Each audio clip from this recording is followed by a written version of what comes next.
watching Breakfast Central on News Central. Now, yesterday, Thursday, we brought you an update on Ugandan Award-winning author currently on the run. That is Kakwenza Rukira-bashaija, after a Ugandan court issued an arrest warrant for having fled the country. Kakwenza was charged with insulting President Yoweri Museveni and his son shortly after Christmas with offensive communication in his book, The Greedy Barbarian, which describes high-level corruption in a fictional country.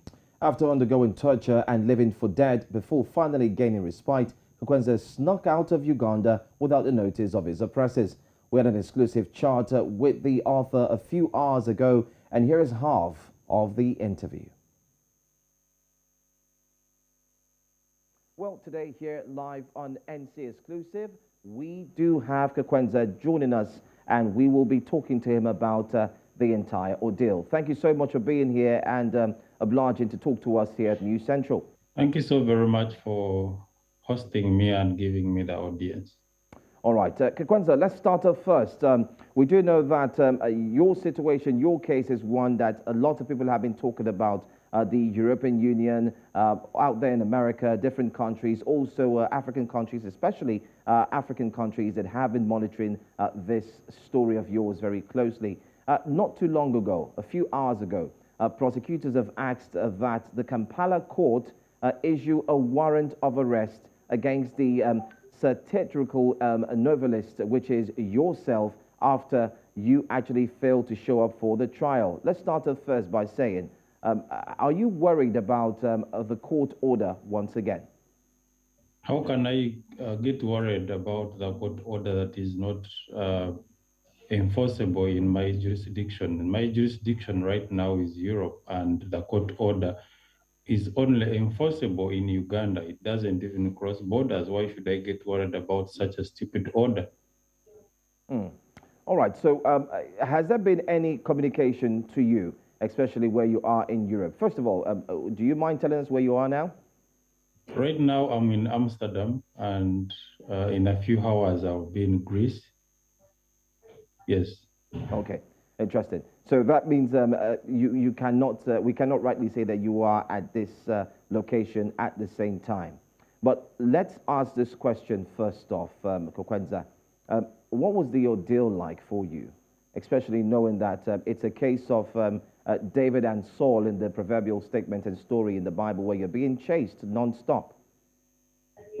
First of all, I was arrested warrantlessly.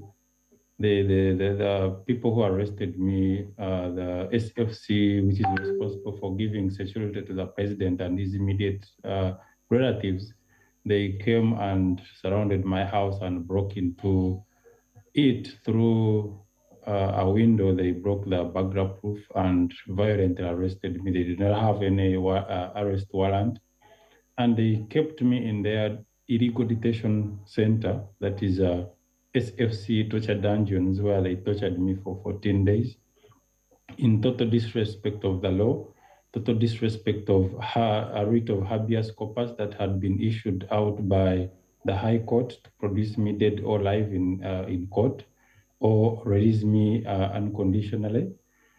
And they did not stop from there. They smuggled me into court, and they used one magistrate who observed all these illegalities. Our laws are very clear, and Torture Act, Human Rights Act, that when a suspect issues raises the issue of human rights, the magistrate or presiding judge is supposed to stay the proceedings. And he erroneously refused to do that because he was hired, he was bankrolled, he was paid to be stupid to disregard the law. And he remanded me. And when he was giving me bail, 13 days later, he refused to give me back my passport, because when I went to the hospital, the best hospital in Uganda, the doctor referred me to Europe to get medical attention, and the magistrate refused to give me back my passport. So I had to use all means to survive. So I escaped. I fled the country without a passport and managed to reach Germany.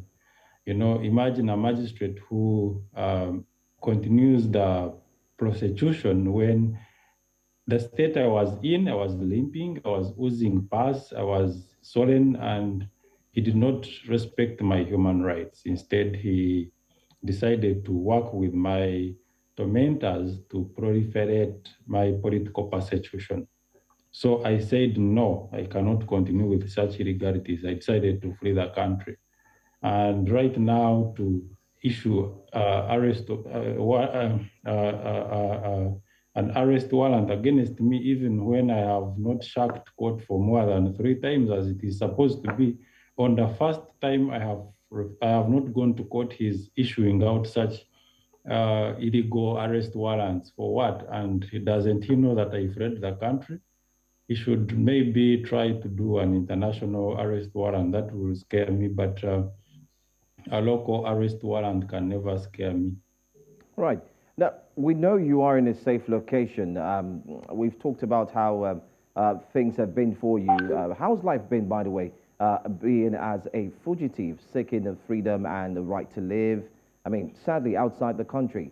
Generally, how's it been like for you? I am not a fugitive. I am a respectable citizen, citizen of the world, so I cannot be a fugitive. Maybe I'm a fugitive only in Uganda, where they do not respect human rights, where they do not respect the laws.